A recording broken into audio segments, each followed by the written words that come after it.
going to do a brief tutorial for you on editing greens in Lightroom.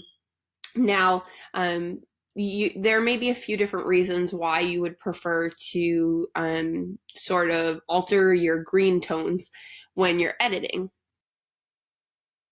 One very popular example is in the spring and summer when the grass and trees are sort of like a neon green color, just due to the season and all the sunlight that is coming in. Another reason might be like this example that I'm about to show you, where because I was shooting in sort of very harsh sunlight here, I placed this little girl in the shadow of a big tree, which helped to get a nice even skin exposure on her. However, I don't like to severely underexpose because I find that it doesn't do justice to people's skin tones. So because of that, when I exposed for this shot, I sort of overexpose the background. And a lot of times, this is like a secondary question, but a lot of times I hear or I see it asked in the group, what is the best way to expose correctly for both the background and the subject in situations like this? And the answer is that there is really no right way. There's a couple of different methods you can use. You can either expose properly for the background and underexpose your subject, so she would be very dark, or you can properly expose for the subject like I did here, and you're going to blow out the background a little bit.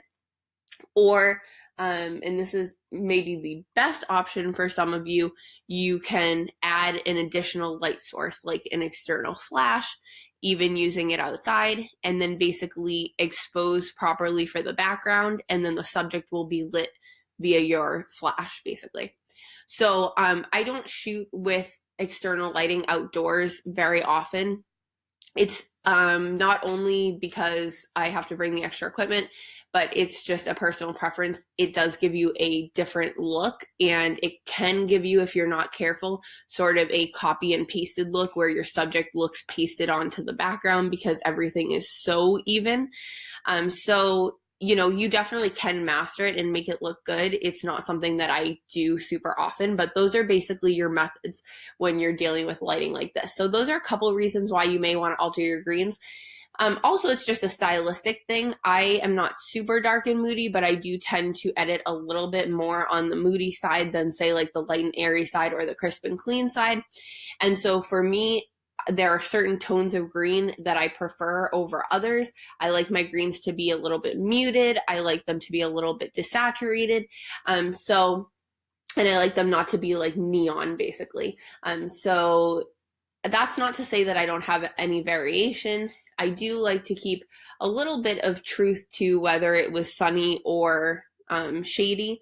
So meaning that if you see images of mine that were shot in full shade, the greens are going to look a little bit on the cooler side compared to if it was shot in a very sunny time of day.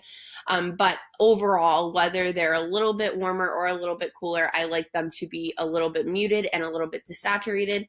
In the fall, I like them to be quite dark. In the spring, a little bit lighter, but overall what they share in consistency is sort of the tone of them, which is more muted and more desaturated. So with that being said, this is sort of the final product that I'm going for. So this photo has already been edited by me. As you can see, I tried to keep some of the truth to the sunny aspect of the day. But I also like my greens to obviously not be blown out and to be a little bit more on the muted side, and a little bit less neon. So there are a lot of issues with this coming straight out of camera. I'm only going to really play with the greens primarily in this edit. I'm not going to edit all the way through the photo.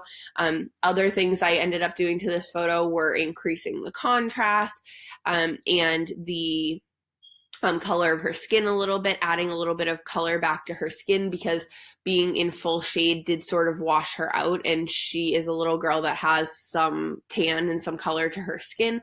So I wanted to give her skin a little bit of that warmth back and a truer tone like it does in real life.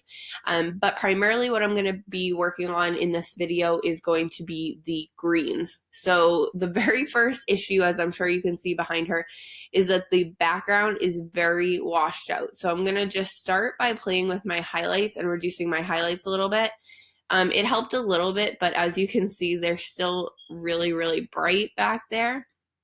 So I'm going to see if bringing down my lights helps a little bit, and it does. I don't want to bring it down too much because then, as you can see, that really makes her muddy and gray, and I don't want her to be muddy and gray, but I want to bring my lights down a fair bit. I'm going to leave them a little bright still, just because I do want to leave that brightness in her skin, that little pop in her skin. And right now, this is affecting all of the lights, including the highlights on her cheekbones and whatnot. And I want to try first playing with just the green slider to see if I can affect just the greens and the yellow tones, which is what you're going to be finding in the grass and in the trees, rather than affecting all the lights, which are going to affect her skin as well. So the greens behind her, as you can see, that did help. It may not be picking up in video, but I did get a little bit of blue back in the sky. It's a very, very faint blue. And obviously I am able to see a little bit more definition in the trees, in the tree line and the grass behind her. As you can see, not only are the greens and the yellows overexposed, but the greens are very, very yellow. They're very much pulled to the yellow end of this hue slider I'm on, just naturally. So these are obviously the default settings, but I would say that naturally the greens here are falling very much in the yellow category. So first thing I'm going to do is pull my greens a little bit toward the blues. Now they're still really neon-y, but as you can see, that took some of the yellow out of them. And I'm going to pull my yellows a little bit toward the orange. Not that that made it too much better, but it's going to keep that warmth without everything being like a neon lime green color. Next, I'm going to work on the green saturation. So I'm going to desaturate the greens a little bit, and I'm going to desaturate the yellows a little bit. So now I'm already liking the tones of this a lot better. As you can see, this photo overall is extremely flat right now. There's no contrast. There's no color pop or warmth to her skin. There's no real saturation to the grass or anything. Everything's really desaturated and muted, but you have to be looking for the final product. So right now I'm just happier overall with the tones of the green, if that makes sense. And now I'm going to work on the luminance. So I'm going to sort of bring some of the depth back to the grass here using the yellow and the green luminance. So that's looking a lot better to me already. It's still a little bit yellow for me, so I'm going to go back to the hue and I'm going to try to bring it to a tone I'm happy with and play around with the saturation and whatnot. So some of you, I think, were asking for basically like settings for this, settings for the greens. And honestly, there's not really like a set, algorithm for the greens, in my opinion.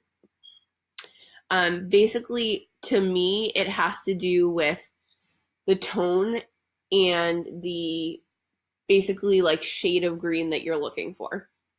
So it's not like every single time I, bring my green luminance down to -79 and my green saturation down to -53 and whatever. It really depends on that specific set of images, which is why I say that you're going to see a little bit of variance in my greens, whether they were shot in full shade or in more sun or whatnot, even though they in general are more muted and more desaturated. And even if I'm using the same preset, right now I'm hand editing just for the sake of showing you what is being affected by the preset, but even if I'm pasting the same preset on to different sessions that had slightly different lighting, I will still come down here and tweak the shade of the green and how saturated it is or is not. And that is just to get the one that looks appropriate to that session, if that makes sense. So when we talk about being consistent, that doesn't mean you can't tweak the preset at all. You should be tweaking it for exposure, white balance, basic things like that. And I think that those green hues fall into that for me. But it should share an overall feeling of warmth, contrast, etc. So right now these greens are looking pretty good to me. They're lacking a little bit of like oomph, a little bit of pop, but I think that I'm going to get some of that back when I add the contrast back, which as you can see I did. So I don't want to necessarily saturate them in the green slider because that's not what I'm looking for. I want them to maintain that desaturation, just with a little more pop to them, which I can add back using my blacks and my contrast here. You can also use clarity. It's personal preference. I know Kelly prefers to use the clarity slider over the contrast slider. I prefer the opposite. That's just, again, has to do with your style and whether you lean to a more contrasted, moody style or a more light and airy style. But for me, that is doing a pretty good job making those greens pop. And then again, I may, if I was hand editing this, play with the warmth a little bit. I may use some split toning to add some color back into her skin. And remember, that will also affect the greens a little bit because now it's adding that orangey hue or that warmth to all of the highlights, which there are highlights in the grass as well. So it's going to affect that a little bit. And then also I would be using the HSL panel up here again, but on the orange slider to add a little bit more of that color back into her skin and get it to a point that I like it. So I think that this is fairly close to my final edit. It looks like, I played around a little bit more with the contrast, and I did also add a little bit of glowy sun up here.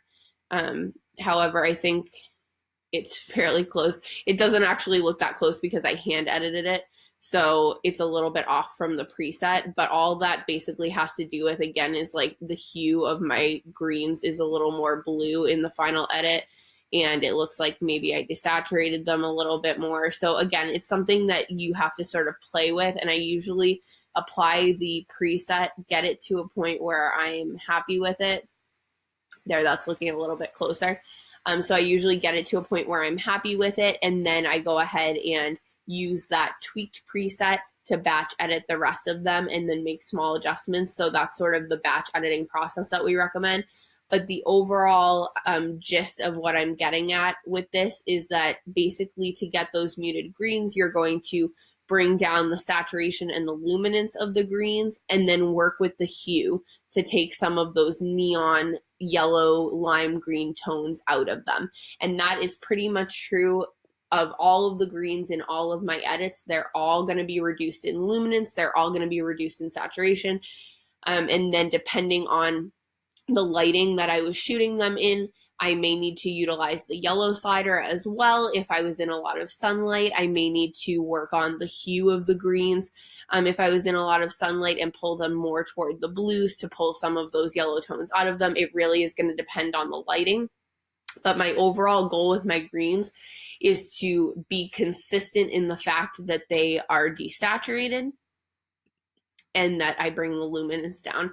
And then the other things need to sort of be tweaked a little bit based on the situation, which is why we say apply your preset to the first one, tweak the little things as needed so that it fits this session, but is also consistent with your overall style and branding, and then go ahead and sync it with the rest of these. So I would just select all of the ones that I have culled, which I haven't culled this yet, so that's why you're seeing repeats, but I would cull it, then highlight all of them, hit sync, and then I would just double check that I have checked off what I do want to sync. Obviously, you don't want to sync local adjustments because they're not going to be applicable in the same exact spot on every one, but other than that, you're going to want to go ahead and sync the rest of it pretty much, other than maybe these things that basically Lightroom has deselected because they're usually different photo to photo. So I hope this was helpful to you. Let me know if you have any questions about working with green tones, and I will talk to y'all soon. Thanks. Bye.